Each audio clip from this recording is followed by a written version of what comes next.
The Miller family was excited. They had been dreaming of this moment for years, saving every penny and planning every detail. Today was the day their dreams were finally coming true. They were moving to a new house, a place they could call their own. The moving truck was packed to the brim with their belongings, each box filled with memories and hopes for the future. It was a big, beautiful house on the outskirts of the city. Surrounded by nature, it offered a peaceful retreat from the hustle and bustle of urban life. The Victorian architecture added a touch of elegance and charm. Max, Lily, come check out your new rooms. The excitement in their voices was palpable as they called out to their children, eager to see their reactions. The kids, Max and Lily, raced through the empty rooms, their laughter echoing through the hallways. They were thrilled to explore every nook and cranny of their new home. They imagined where their beds, toys and furniture would go. Each room was a blank canvas, waiting to be filled with their creativity and imagination. Their parents, John and Mary, smiled. They felt a sense of accomplishment and joy, knowing they had provided a wonderful home for their family. This was a fresh start, a chance for a happy life. They were ready to create new memories and build a future together in this beautiful house. "This house is perfect, John," Mary said, her eyes sparkling with excitement. She could already envision the family gatherings, the laughter, and the love that would fill these walls. "I can already see us making so many memories here," John replied, sharing her enthusiasm. They both felt a deep sense of contentment and anticipation for the future. The house was newly renovated. Every detail had been carefully thought out, from the modern amenities to the preservation of its historical charm. It had shiny wooden floors and bright, sunny windows. The natural light poured in, creating a warm and inviting atmosphere. A big backyard offered space for the kids to play. It was a perfect spot for family barbecues, gardening, and endless hours of fun. Everything seemed perfect. The Millers were ready to make this house their home. They felt a sense of belonging and were eager to start this new chapter in their lives. Little did they know something sinister lurked within the walls. The house held secrets that were yet to be uncovered, hidden behind its charming facade. Their dream home was about to become a nightmare. The Millers were unaware of the dark history that shadowed their new beginning, a history that would soon reveal itself in the most unexpected ways. The first few days were idyllic. The sun shone brightly and the air was filled with laughter and joy. John and Mary unpacked boxes, carefully placing their belongings in their new home. Each item found its place, and the house began to feel like their own. Max and Lily explored the garden with wide-eyed wonder. They discovered hidden corners and secret paths, their imaginations running wild. They swung on the old oak tree, their laughter echoing through the yard, and chased butterflies, their tiny feet dancing on the grass. The house felt warm and welcoming. The Millers were happy, their hearts full of hope and excitement for the future. Look at them, Mary. They're so happy here. They're having the time of their lives. It's like a dream come true. At night, the family gathered in the living room. The warmth of the fire and the comfort of each other's company made these moments special. They sat by the fireplace, reading books and telling stories. The crackling fire added a magical touch to their evenings. The crackling fire cast dancing shadows on the walls, creating a cozy and enchanting atmosphere. But these shadows were harmless, or so they thought. They added to the charm of their new home. As the days passed, a sense of unease began to creep in. The once comforting shadows now seemed to hide secrets. Mary started noticing things, strange things that sent shivers down her spine. The house no longer felt as welcoming as it once did. "Did you hear that, John? It sounded like... Never mind, it's probably nothing." But the unease lingered.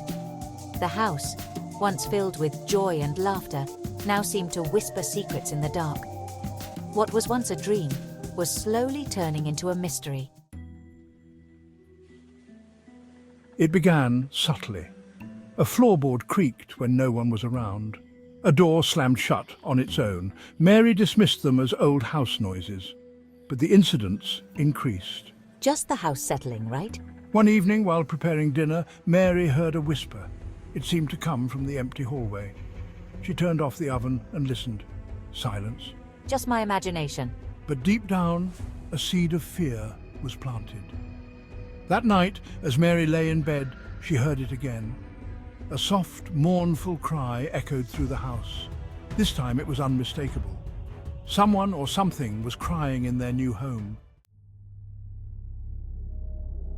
The whispers grew louder. Mary started seeing shadows moving in the corners of her eyes. Objects moved places. She found her hairbrush in the fridge, a teacup in the bathtub. Fear gnawed at her. I can't tell John or the kids. I don't want to scare them. One night, Mary woke up with a start. A cold hand rested on her arm. She screamed, her heart pounding in her chest. She turned on the bedside lamp, but there was no one there. The room was ice cold. Mary huddled under the covers, tears streaming down her face. She knew she couldn't ignore it anymore. Their house was haunted. Mary decided to tell John everything. At first I was skeptical. I thought Mary was just stressed from the move. But he couldn't deny the fear in her eyes. He promised to investigate. That night I heard it too. A blood-curdling scream pierced the silence, followed by the sound of shattering glass. I rushed towards the source of the noise, Mary right behind me. They found Lily's bedroom door wide open. The room was in disarray. Lily sat huddled in a corner, her eyes wide with terror. Ghosts! They told me to leave. John and Mary exchanged a worried look. They could no longer ignore the truth. Their dream home had become a prison, haunted by spirits with a message, "Get out!" John gathered the family in the living room. His face was grim. He told Max and Lily about the strange happenings. Lily burst into tears, confirming what they had heard. Max, though scared, tried to be brave. He held his sister's hand tightly. We have to leave. This house is not safe. Mary nodded, tears streaming down her face. The ghosts, they want us gone. The kids were devastated. They loved the house, the garden, the oak tree. But they knew their parents were right. They had to leave. The decision was made. They would pack their belongings and find a new home, a place free from ghostly apparitions and terrifying whispers. Packing was a somber affair.